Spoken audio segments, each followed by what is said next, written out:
In this section, we're going to talk about the ratio test.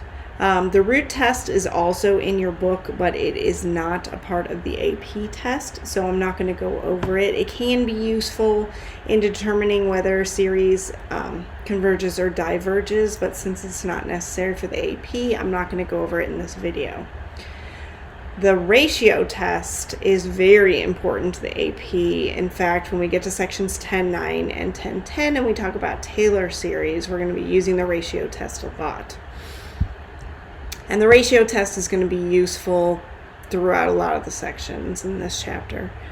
So the ratio test says if you have a series that has non-zero terms in it, you can take a term, the ratio of a term and the term before it, like we were doing in the last section.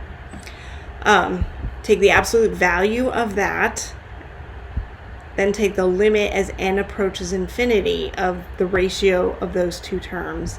And if that equals some number, then if that number is less than 1, we know that that series converges and it absolutely and is convergent.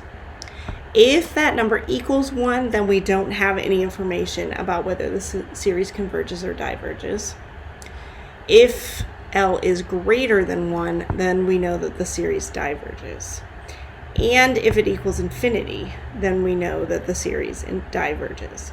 So the ratio test, every time we're going to find that a sub n plus 1 term, see what that is. The a sub n term, see what that is. Make a ratio of that, make sure it's the absolute values of both of those, and then do the limit as n approaches infinity of that equation. So let's look at this first one. In part A, our a sub n is n over 4 to the n, and our a sub n plus 1 is n plus 1 over 4 to the n plus 1. So we are going to take the absolute value of a sub n plus 1 over a sub n. So that's going to be n plus 1 over 4 to the n plus 1 over n over 4 to the n. Now I've taken away the absolute value because these are always going to be positive terms, because n is always going to be greater than or equal to 1. So I don't need the absolute value anymore for these. So that is going to be equal to n plus 1 over 4 to the n plus 1. And then I'm going to multiply by the reciprocal.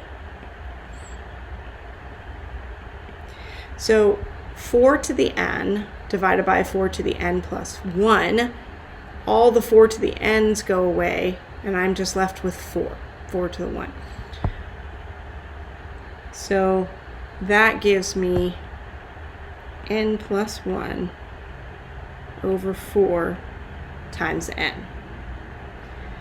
So now I can check the limit as n approaches infinity of this thing, which we said is n plus 1 over 4n.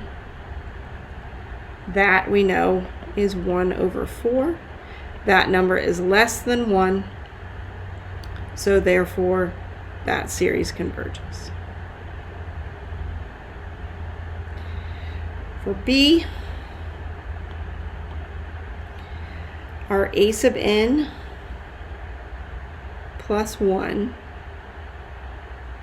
is just 2 to the n plus 1 over n plus 1. So I'm going to write that on top. On bottom, I have my 2 to the n over n, my a sub n term. Again, multiplying by the reciprocal.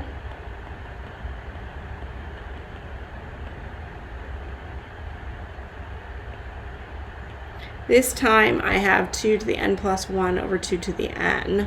That gives me 2 on the top, so 2n over n plus 1.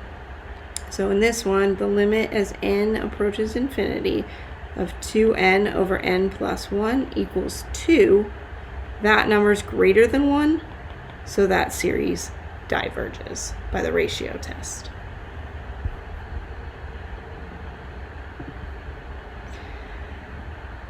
In C,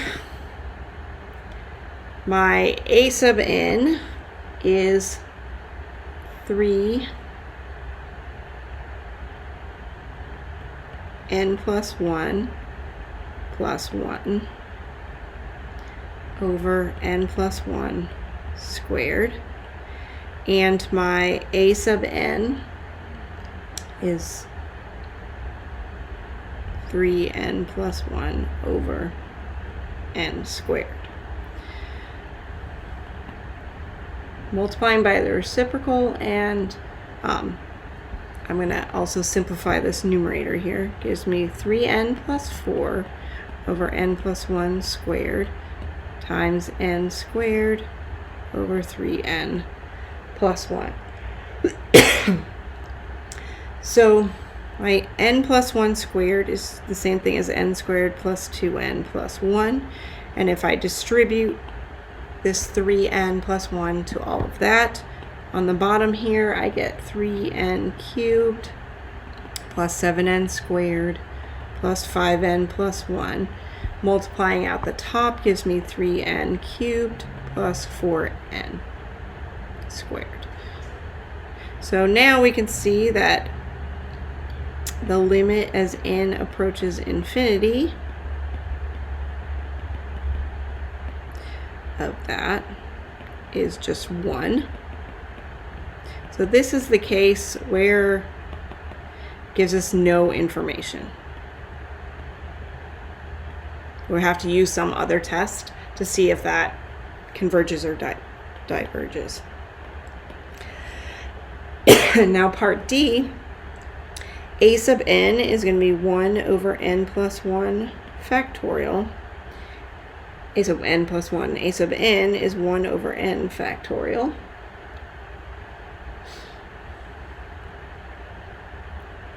Multiplying by the reciprocal gives me n factorial over n plus 1 factorial.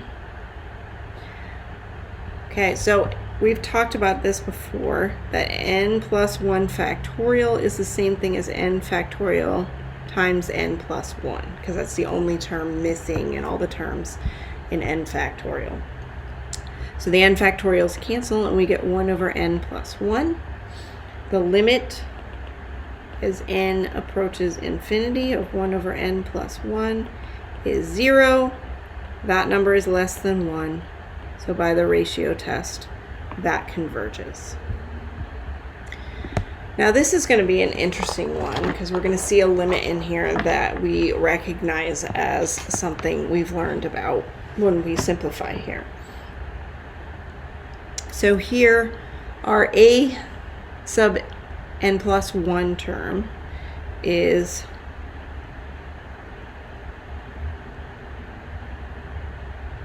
n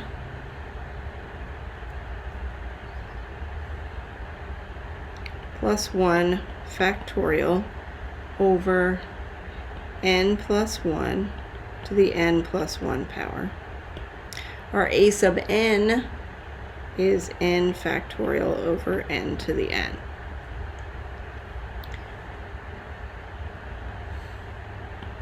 Again, multiplying by the reciprocal.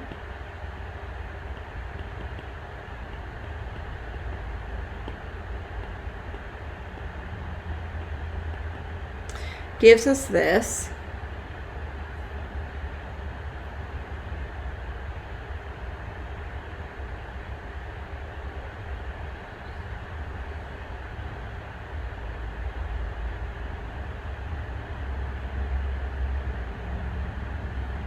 Which now becomes n to the n over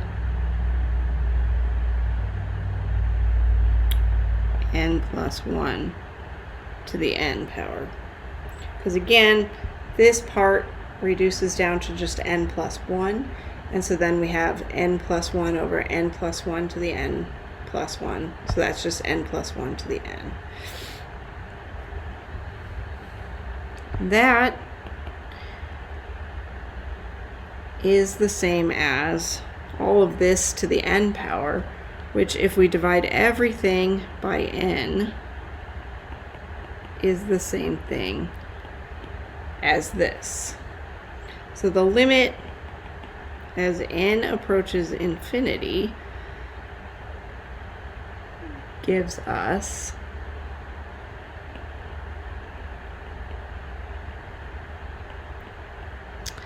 this limit right here, down here, is actually the definition of E.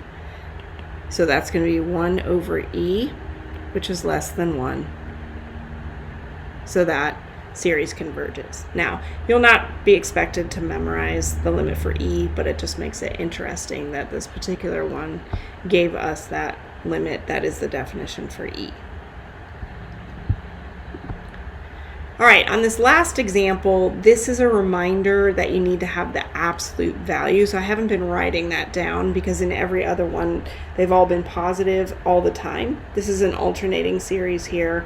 So we have to make sure that we're using the absolute value of the ratio and then doing the limit of that.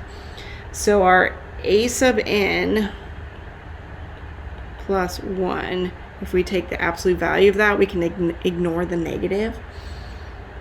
And so then we could just get n plus 1 factorial over 10 to the n plus 1. And our a sub n is n factorial over 10 to the n. So it looks a lot more complicated than it is because this is just about the sign of each term. And since we're taking the absolute value of the ratio, the sign doesn't matter. So I'm going to jump to multiplying by the reciprocal at this point. So it's going to be n plus 1 factorial 10 to the n plus 1 times 10 to the n over n factorial. So that gives us just 10. When I have 10 to the n over 10 to the n plus 1, that's just 10 down here, and then our n plus 1 on the top. So if I do the limit as n approaches infinity of n plus 1 over 10, that equals infinity, and so that series diverges. So those are some examples of using the ratio test, and the only time we were not able to use the ratio test to make a determination was when we got 1 for our limit. All the other times we were able to do that. So some things to sum that up.